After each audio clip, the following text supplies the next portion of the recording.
Margaret clutched the frayed edges of her shawl as she stood on the cold pavement outside her son's house. Her frail hands trembled, not from the biting wind, but from the realization that her own flesh and blood had cast her aside.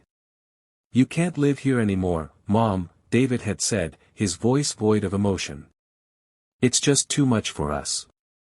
We need our space." Space. The word echoed in her heart like a cruel joke. For decades, she had given him space in her arms, her home, her life. And now, when she needed him the most, he had no room for her. With nowhere to go, Margaret wandered through the streets. Her weary feet carried her toward the only place she could think of, the small park where she used to take David as a boy. She settled onto a weathered bench, pulling her shawl tighter as she stared at the bustling city, invisible to the world. Then, a voice interrupted her solitude. "Ma'am, are you okay?" A young man in a crisp business suit knelt beside her, concern in his eyes. Margaret hesitated before offering a weak smile. "Just an old woman trying to rest." The man, whose name was Jonathan, didn't leave. Instead, he sat beside her and listened as she shared her story in hushed, broken words. When she finished, Jonathan's expression darkened with disbelief. "Your own son," he muttered. "I can't believe it." Jonathan had been orphaned as a child. He knew the pain of longing for a mother's love, and yet, here was a mother abandoned by her son. His heart ached for her. "Come with me," he said impulsively. "You shouldn't be out here." Margaret hesitated, but something in Jonathan's gaze reassured her. He took her to a nearby cafe, ordered her a warm meal, and then, without hesitation, took her into his home.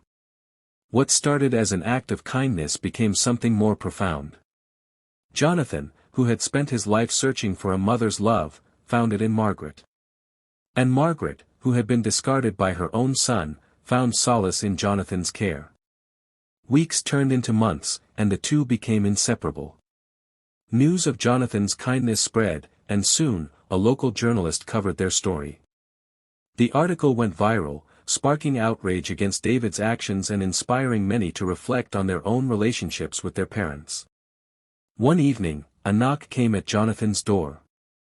When he opened it, David stood there, shame etched across his face. His voice was barely a whisper. "Mom. I'm sorry." Margaret studied her son, the boy she had once held so close. Pain lingered in her heart, but so did love. "I forgive you, David," she said, her voice steady. "But forgiveness is not the same as forgetting." David's eyes filled with tears. He had lost something priceless, something he could never take for granted again. As for Margaret, she had found a new son, one who had no blood ties to her but had chosen her with his heart. Margaret's story didn't just end with forgiveness.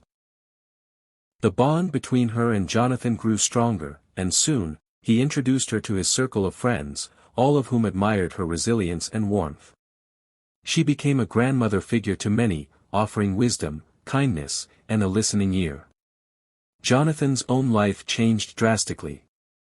With Margaret's support, he found the courage to pursue his dream of starting a non-profit organization dedicated to helping abandoned elderly individuals.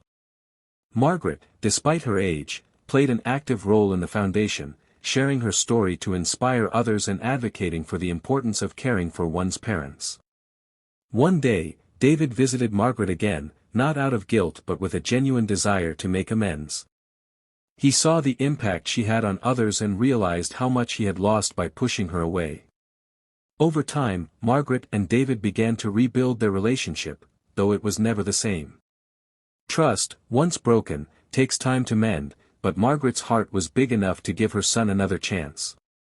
As the years passed, Margaret's story became one of redemption, love, and second chances. She had once been cast aside but found a new family that cherished her. Her life, which once seemed over, had taken on a new purpose.